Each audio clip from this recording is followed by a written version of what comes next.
Imagine morar numa cidade onde nada funciona. Não tem agência bancária, hospital e nem maternidade. A situação é tão crítica que a sede administrativa do município já foi transferida para uma vila mais próxima da capital. Assim é Porto Acre, berço da Revolução Acreana, que apesar do contexto histórico, sofre as consequências do abandono. Detalhes em mais uma reportagem da série especial Caminhos do Acre 2, com Adailson Oliveira e Josué Martins.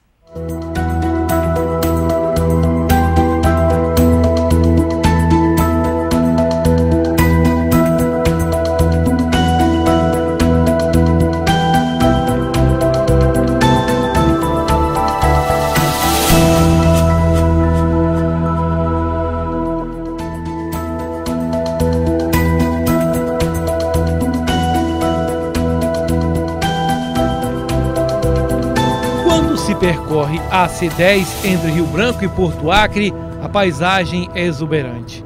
Belas chácaras e uma pintada de cores da natureza.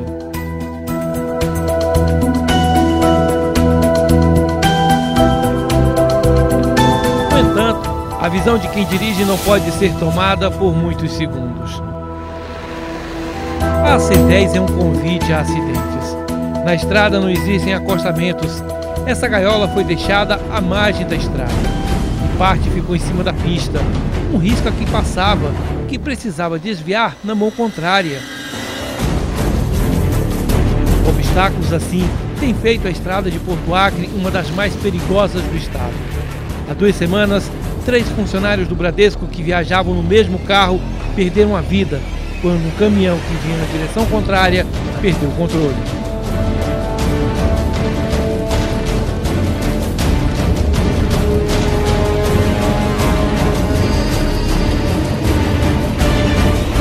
O governo do estado tem um projeto de duplicar 20 quilômetros. É pouco para resolver os problemas que se estendem por 57 quilômetros entre a capital e Porto Acre. Em todos os pontos, a pista é estreita e com ondulações.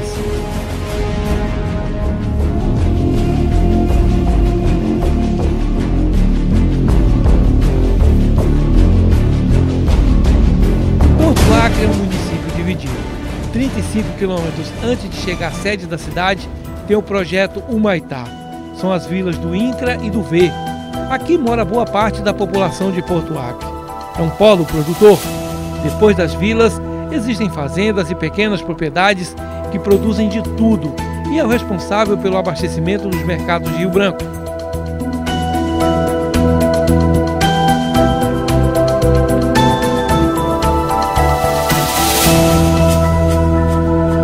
Da região do Caquetá, que fica do outro lado do rio e vai até BR-317 na divisa com o Amazonas.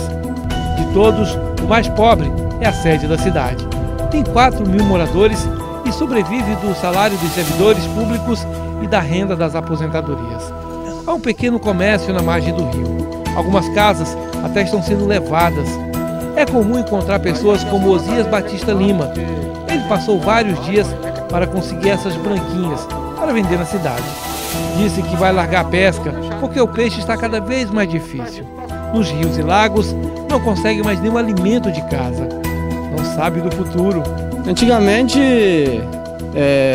tinha muito peixe porque lá em Boca do Acre, né, o capitão, o Ibama, eles proibiam, né, uma parte do peixe, liberava para passar, mas hoje eles não liberam mais e fica difícil só para viver do peixe. Então tem que viver um pouco do peixe e um pouco da roça se quiser, né? Viver. No porto nota-se a chegada de frutas de comunidades ribeirinhas. Tudo está sendo carregado e levado para a Ceasa em Rio Branco. O atravessador vai ficar com boa parte do lucro. Hoje a maior reclamação dos moradores é a falta de uma agência bancária. O caixa do Banco do Brasil está há 1 ano sem funcionar. Depois que bandidos danificaram o equipamento, o banco preferiu deixar a cidade sem atendimento.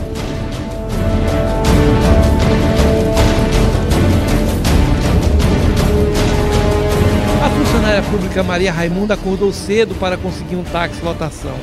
Precisa receber o salário, mas vai precisar viajar até Rio Branco para chegar a um caixa eletrônico.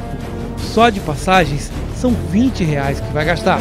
dependendo do horário, tem que almoçar por lá. E isso é, quando você chega na parada, se não tiver as 4 pessoas para lotar uma lotação, você fica lá a tarde todinha, porque o ônibus só sai às 6h30 da noite, né?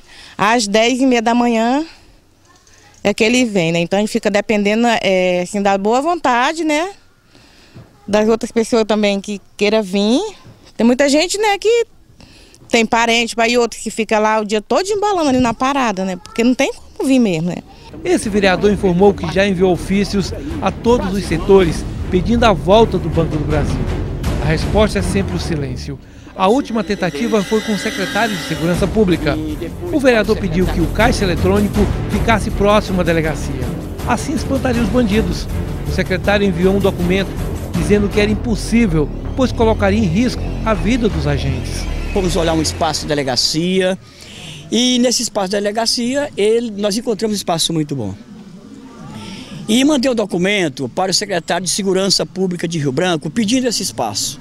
O secretário de Segurança Pública de Rio Branco, ele negou o espaço da delegacia dizendo que poderia haver um saqueamento de presos, subtração de alguns equipamentos da delegacia e não cedeu o espaço. E com isso, quem pena é o nosso povo. Porto Acre não é conhecido pela importância histórica. A história da tomada do Acre da Bolívia começou e terminou aqui. Essa região foi palco de várias batalhas. Em 1899, os bolivianos colocaram uma aduana para cobrar impostos da borracha que saía para Manaus. Os serigalistas começaram a preparar um plano de expulsão dos bolivianos. Vão conseguir isso em 1902 com Plácido de Castro, que vai travar uma cruel batalha contra os inimigos nessa região.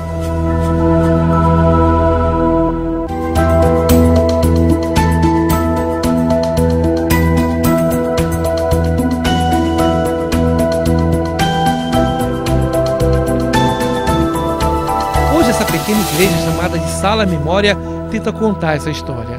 Garrafas, restos de armas e embarcações nos remetem àquele tempo.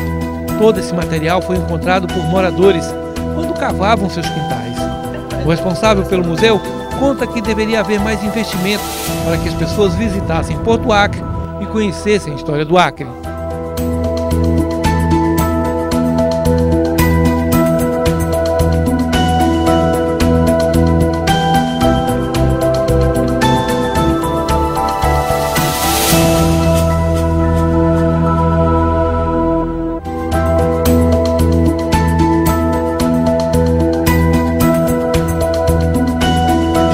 Até agora o investimento que veio não foi assim o suficiente para alavancar assim, o turismo aqui em Porto Acre.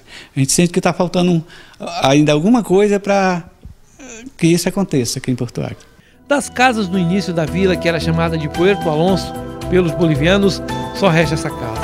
Está caindo. Essa foto mostra a principal casa da época. Era a aduana boliviana e foi a casa de Galvez, o primeiro que começou a lutar para tirar o Acre da Bolívia. Agora vamos até o local dessa casa para ver o que aconteceu. Essa era para ser uma das principais áreas históricas de Porto Acre. Aqui foi onde Galvez fez uma casa. Era um local privilegiado. Dava para ele olhar o rio de um lado para o outro. Hoje, aqui tem uma cerca no local. E a perda principal, podemos dizer assim, está aqui. O piso da casa até pouco tempo ainda existia, mas quando foi aberta essa entrada, tudo desapareceu. Ainda restam alguns vestígios. Você pode ver aqui, ó, que é cimento misturado com pedaços de vidro. Garrafas que eram quebradas na época, misturada ao vidro para dar consistência ao concreto. Uma máquina ajudou a retirar os fragmentos de uma história montada em cima de sofrimento e dor. A poucos metros da casa estavam as trincheiras, onde o exército de Plácido de Castro se defendia do ataque boliviano. Construíram um conjunto habitacional e acabaram com o símbolo da luta.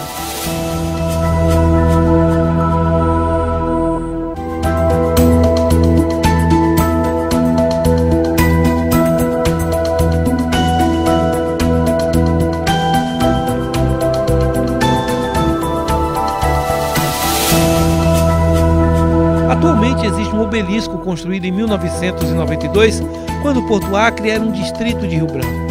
O prefeito José Maria Rodrigues espera mais investimento na área cultural do município para que Porto Acre não perca essa referência com a história do Acre. aqui em Porto Acre, com o passar dos anos, ela não teve a importância que teve algumas cidades. Eu posso citar, por exemplo, Chapuri, que foi o começo da Revolução, tem esse destaque, né, como a cidade de Chapuri. E Porto Acre, infelizmente, nós não tivemos essa mesma sorte, que os governantes que passaram aí no passado deu essa importância para a cidade de Porto Acre. Mas eu acredito, por exemplo, assim, agora nós estamos vivendo um momento novo. Todas as atenções de Porto Acre estão voltadas para as vilas do V e do INCRA. Vários setores da prefeitura já foram transferidos para a região. As vilas surgiram na década de 80 e, por causa da proximidade com Rio Branco e da trafegabilidade dos ramais, ganhou importância econômica, ao ponto de que os comerciantes preferem investir aqui a apostar na sede do município. 60% dos moradores de Porto Acre vivem nessa região, que tem vida própria. Os moradores até sonham que um dia tudo isso vire um município, o que seria mais um golpe na parte histórica de Porto Acre.